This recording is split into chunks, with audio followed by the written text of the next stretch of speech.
Hello friends, இன்றைக்கி நம்ம சேனலில் கோவக்காய் சட்னி எப்படி வைக்கலான்னு பார்க்கலாம். அதுக்கு முன்னாடி நம்ம சேனலை சப்ஸ்கிரைப் பண்ணாதவங்க சப்ஸ்கிரைப் பண்ணிக்கோங்க. அப்படியே மறக்காமல் பக்கத்தில் இருக்க பெல் ஐக்கானையும் கிளிக் பண்ணிடுங்க. வாங்க, தேவையான பொருட்கள் என்னென்னு பார்க்கலாம்.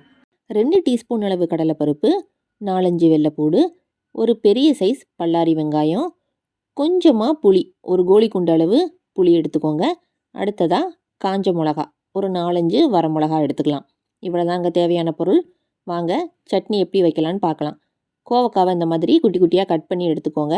ஸ்டவ் ஆன் பண்ணி கடாய் வச்சுக்கோங்க. கடாய் சூடாகும் அதில் கொஞ்சமாக எண்ணெய் சேர்த்துக்கோங்க. எண்ணெய் நல்லா சூடாகி வரட்டும். எண்ணெய் சூடாகி வரவும் இதில் 1 டீஸ்பூன் அளவு மல்லி சேர்க்க போகிறோம். முழு மல்லி சேர்த்துக்கோங்க.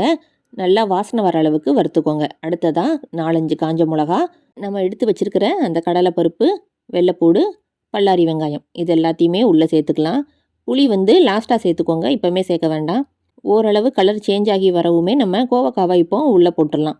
கோவக்காவை உள்ளே சேர்த்து இதையும் நல்லா வதக்கி எடுத்துக்கோங்க.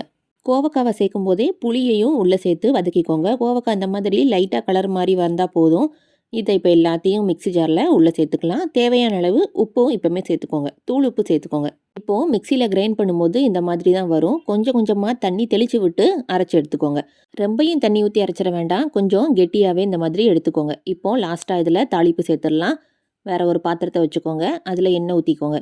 எண்ணெய் நல்லா சூடாகி வரவும் 1 டீஸ்பூன் அளவு கடுகு, கடுகு நல்லா பொரிஞ்சு வரவும் கொஞ்சமாக கருவேப்பிலை நல்லா வெடித்து வரவும் ஒரே ஒரு வரமிளகா ஒரு வாசனைக்காக கிள்ளி உள்ளே சேர்த்துக்கலாம்.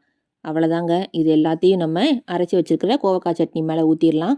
இந்த சட்னி கண்டிப்பாக செஞ்சு பாருங்கள். டேஸ்ட்டு ரொம்ப டிஃப்ரெண்ட்டாக சூப்பராக இருக்கும்.